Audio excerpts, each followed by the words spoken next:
You still broody? You gonna ever have any babies? You're not broody too, are you? I hope not. Let's see. No, you're not. Oh, God bless America. Oh, my God.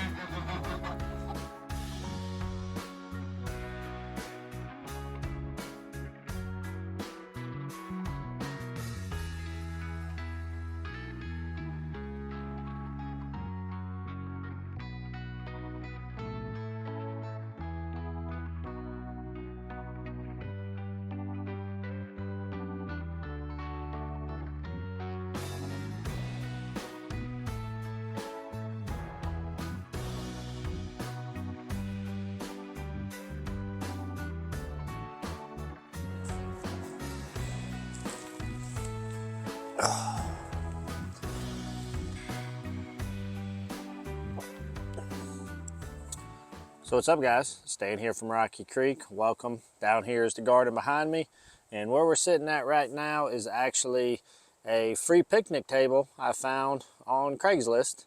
And this is a leftover umbrella we've had that's several years old, but my hopes is that this is a table that, you know, me and the family and the kids can sit at when we're tired from the garden or we like to eat our watermelons, and I don't have to get everything dirty and flies up at the house. But that's not really what the topic of conversation is. Today may be a more boring video for many of you because I'm not working on a lot of projects. But today's video is about probably the biggest decision I've ever had to make in my life. But I've talked about two big changes or announcements? I don't think that's a word. Announcements that I have. And so the first one was that we officially have an online store, which right now we just have the hats on there because that's what most people had been asking about over the years. Hope to have some other stuff on there probably within a month or two. But the second one is that I have officially left my employment as a law enforcement officer after, I think it's close to 19 years, maybe 18 and a half, 19 years.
And it was probably by far one of the hardest decisions I had to do. It really wasn't really setting in until really probably that final week. And that was really because it's just been so busy at work. I guess I didn't really have a lot of time to think about it. And then when I'm at the house, I'm so focused on the homestead, like it wasn't really sinking in. But that last week, man, it really was settling in that, you know, this is it. After pretty much the career I've been doing all my adulthood, and what I have been working towards through my teenage years, if you will. But I want to share with you all a little bit about what's going on with that. No, I'm not leaving because of YouTube. No, I'm not leaving to be a social media influencer. Number one, we are way too small of a channel for that. And number two, I said before, I never planned to get into YouTube for that to be my way of life. Really, I'm continuing like a normal person that works every day. When I say normal, not meaning anybody who works from home isn't normal. It's just what most Americans have to do. Most of us have to work to support our families. And so, no, I'm still working. I have just changed what I'm doing. So I just want to share with you a little bit about the thought process that's gone into that. And a lot of reason why I think it may be beneficial to sharing this with you, because many of you be like, well, it doesn't really affect anything. I watch your channel for homesteading. But I feel like part of what I'm going to say, I think, is necessary for those who don't have family members who maybe work in the law enforcement community to understand the reality of kind of what's happened and where things are. And then for those who are currently working, I commend you. I commend you for keep going. So I think it's just easiest to just start from the beginning. And so, ever since I was a teenager, I wanted to be a police officer. I did part of a youth program called the Explorer Post, which is technically like a subsidiary of Boy Scouts of America with just a focus on law enforcement. Departments across the nation have it. And so I did that, and I really knew I wanted to be a police officer. And there was one agency in particular that I really wanted to work at, and it was extremely hard to get on that department at the time. I mean, like, you pretty much either died or retired there. Nobody left. And I talked to that chief of police a long time ago, and he pretty much told me, son, if you want a job with me, you better go get a degree, you better go to the military, or you better get experience somewhere else first, because I'm not touching you, because I really pretty much have pick a cream of the crop.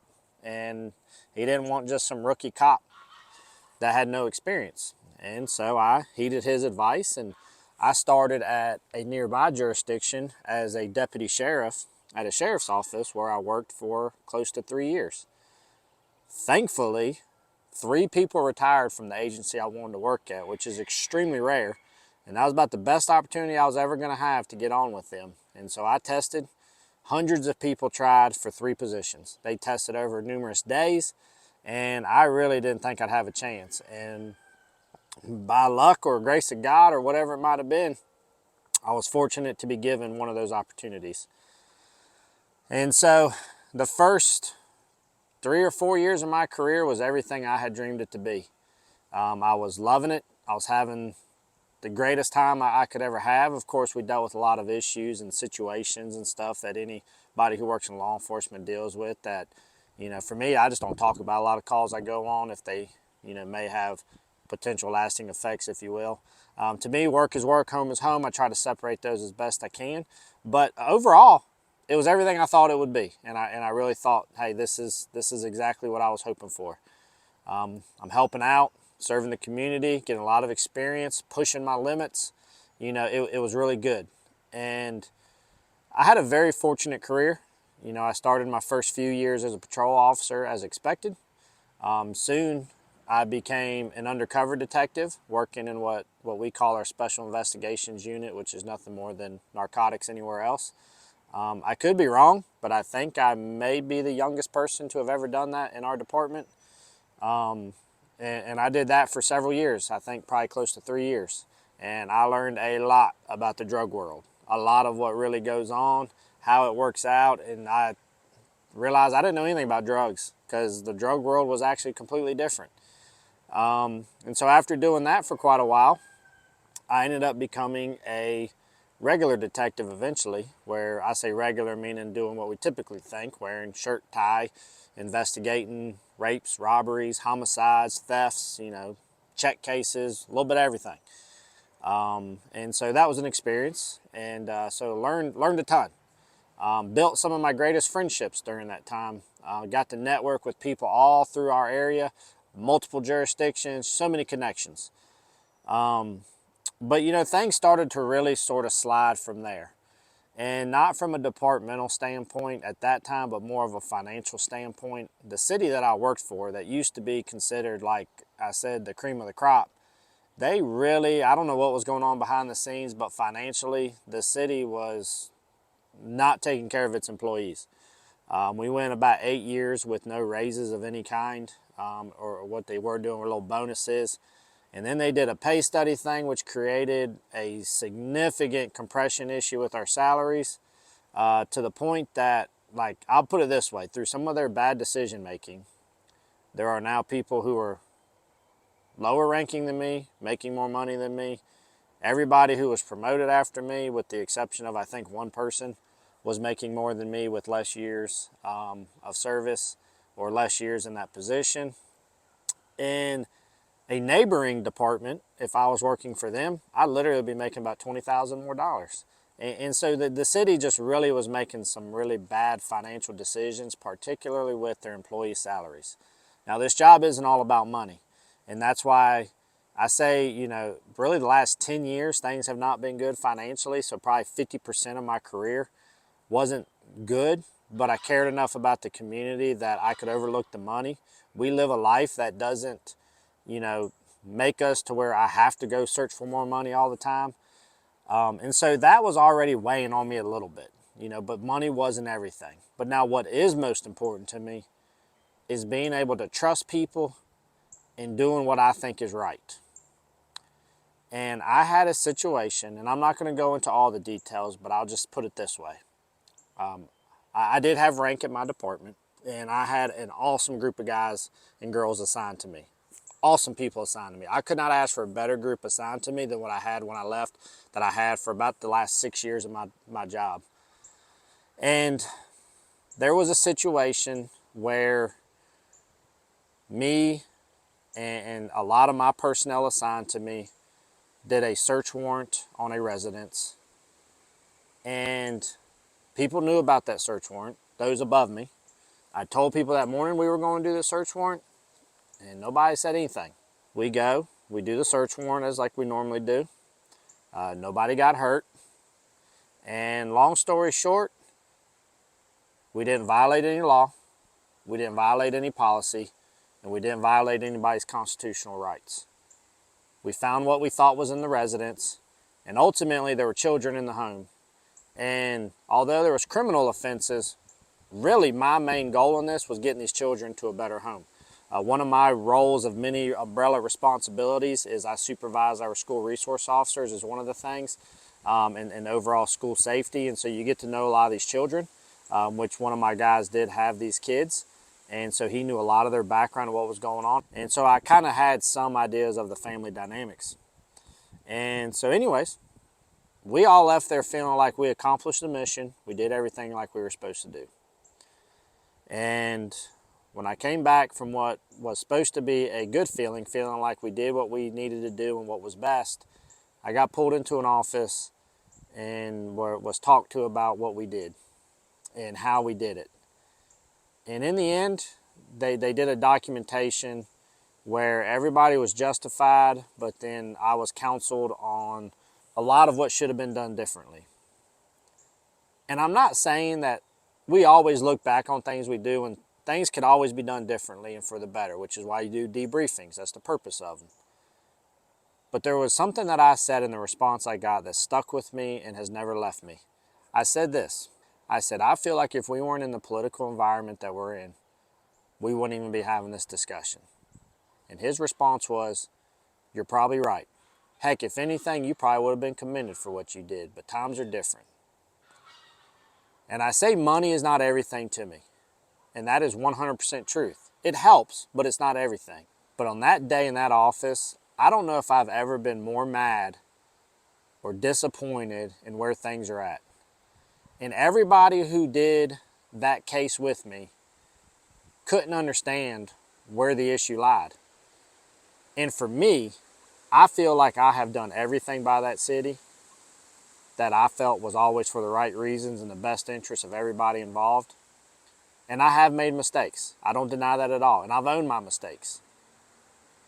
But when I get told something that insinuates that, yes, you did nothing wrong, and that because we're worried about politics, this is why we have an issue with what you've done, that's when I really start questioning, what am I doing with my job right now? I'm already not financially compensated to the level that what I should be, and that's proof just in neighboring jurisdictions I could go to and make the same money, if not more, as a brand new officer.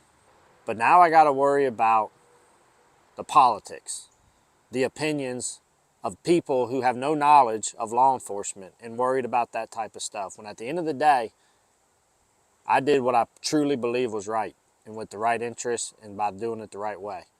Everybody I supervise, I have always told them when they first worked for me, hey, if what you did was the best decision you can make with the information you had at hand, and you didn't violate anybody's rights, and you didn't violate any policies, and you didn't use improper force, I can understand it. We may talk about better ways to do it, but I understand it. And I felt like what I have lived by and what I have done was completely thrown out the window on that day. And so over about the last probably 16 months, I've been doing a lot of thinking. And I'm fortunate that my family that lives in a nearby city has owned a business and helped run a business for, gosh, I don't know, 30, 40 years, give or take. And I have worked for them on the side since I was in high school. And we had a lot of conversations over the years about me possibly coming to work for them. And so with my children, I decided that it was best for me to go ahead and step away from law enforcement and go ahead and start working for a family-run business.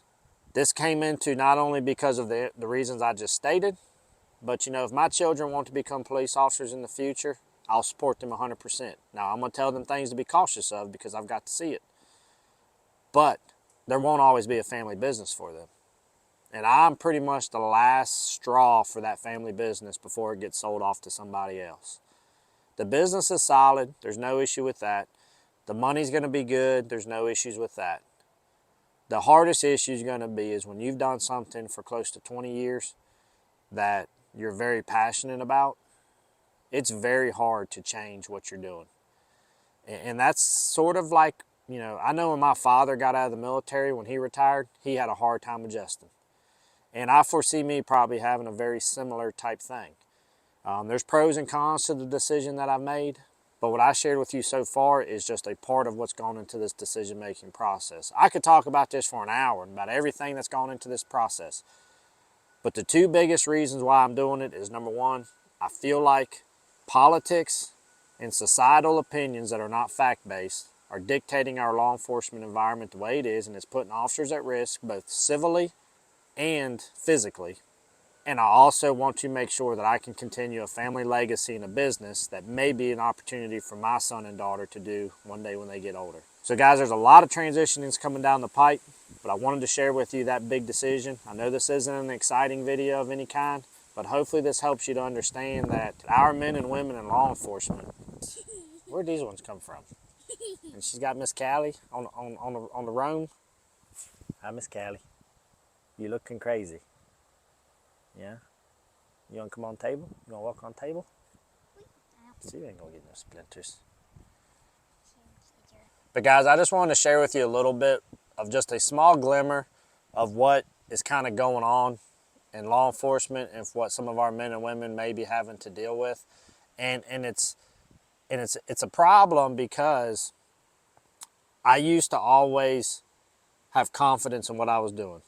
I think somewhere along the lines, what we thought was helping the situation, I think is ultimately hurting it. I talked about how when I tried for my job, there was hundreds of people for 3 positions.